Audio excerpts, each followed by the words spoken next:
What's up, coconuts? It's the bored pineapple.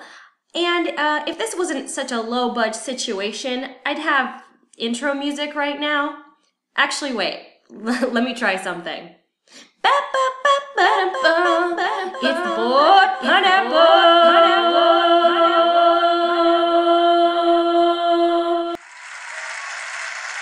Oh, thank you. Thank you so much. Thank you. And you. Oh, what a great start. So, like I said, this is the bored pineapple. You can find me online at boredpineapple.blogspot.com, or you can email me, which I would absolutely love, at boredpineapple@gmail.com. And basically, the focus of this show is not the mainstream level of entertainment that so many podcasts and shows and radio shows and on TV talk about, which is, the Lindsay Lohans of the world and Kim Kardashian or Brad and Angelina and all that stuff. We're not going there. Because when I'm bored, when you're bored, yeah, you might watch a movie or watch TV, but what do you really do? What do you really do when you're bored? What do you really do to pass the time? You go on your phone and browse the web. You go on your computer and surf the net. And yes, I did say surf the net. And no, it's not 1996. But you know what? I'm saying it ironically. No, really, I'm not. I like to say surf the net. But I do not like .net web addresses, ironically.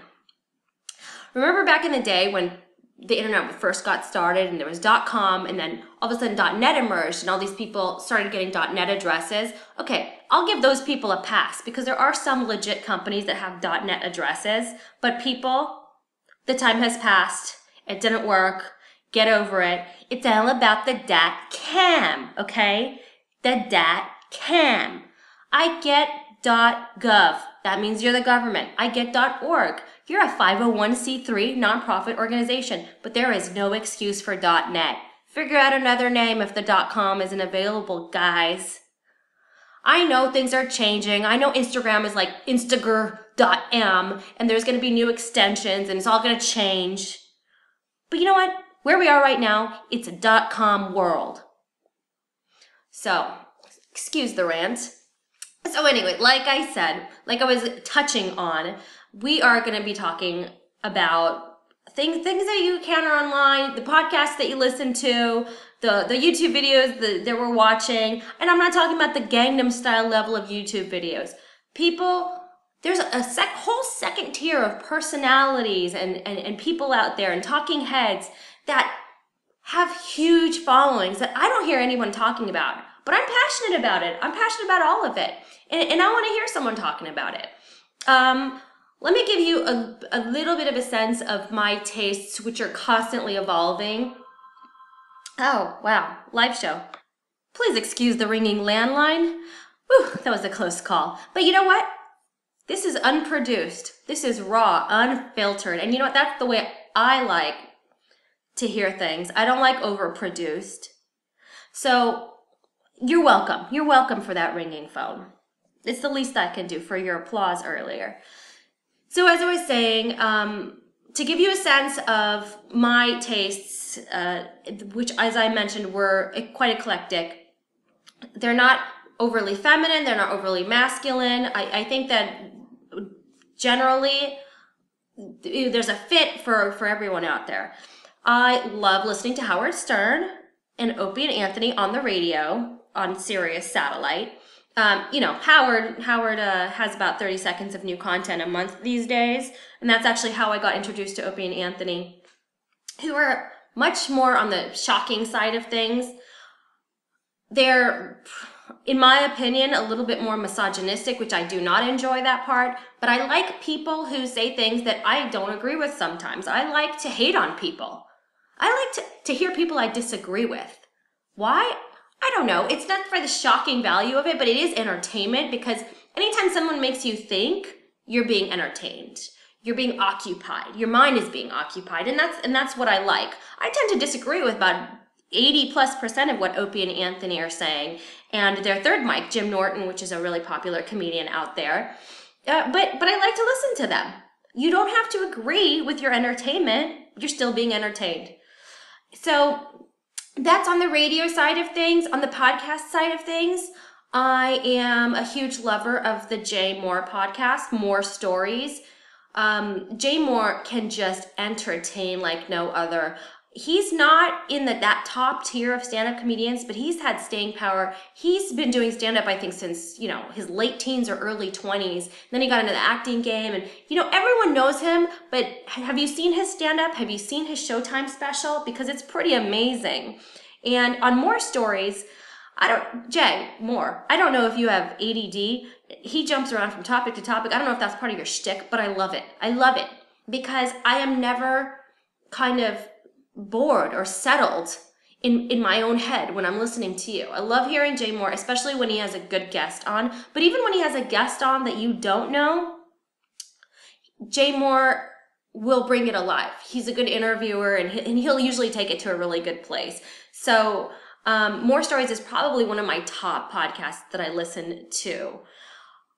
Adam Carolla is, he's the trailblazer in the game. Adam is another person that I do not agree with most of the time, but I can still be entertained by him. Adam he likes to complain, he likes to rant, and I like hearing the people complain and rant. Do you? Does it make you nervous? Some people I talk to, it makes them nervous. For me, I love it because we're all critical in our heads. We're all ranting in our own heads, and it's nice to hear someone that you agree with, that you disagree with, ranting about things that are so minute sometimes that you're like, I would never even give that a second thought. Where is your head at, dude? Take a little time to smell the roses. Sometimes you think that when you're listening to Adam Carolla. Again, he's a person I don't agree with a lot of the time, but he's a trailblazer. Adam, you've seen him on TV a lot, and he was a popular radio broadcaster in the Los Angeles market, and most likely syndicated nationally for a very long time on a station here in Los Angeles called K-Rock. And I'm not sure why his career ended at K-Rock. I'm not sure if he walked away or if he was pushed out a couple of years ago, but he decided that he was going to start a podcast. And I am willing to bet that at that time, people were laughing at him.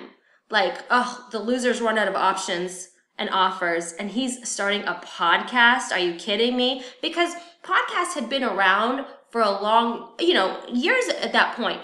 But Adam actually transformed it into a viable business model. He, in my mind, is a trailblazer.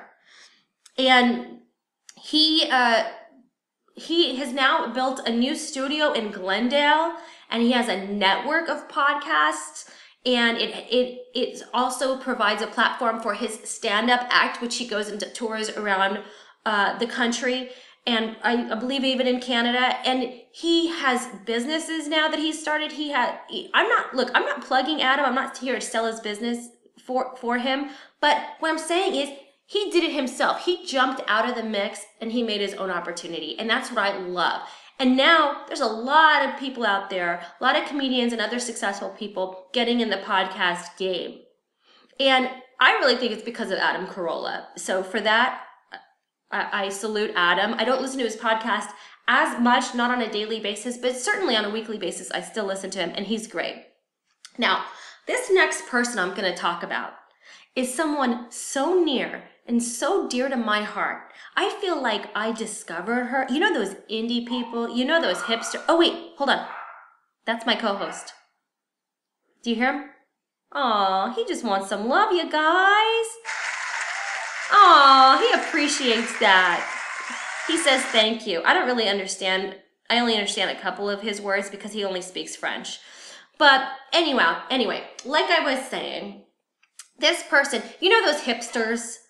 You know those people out there that they think they discover someone? That's how I feel about this person, even though I'm sure she had a big following prior to when I saw her first. Her name is Chelsea Peretti, and she is a comedian. She's breaking into the big time these days, or on the cusp of breaking into the big time. And she used to be a writer on Parks and Rec until last season was her last. And she's now, touring across the country with her stand-up act, and she is huge on Twitter because this girl's got some Twitter game. She is at Chelsea V Peretti on Twitter. That is her Twitter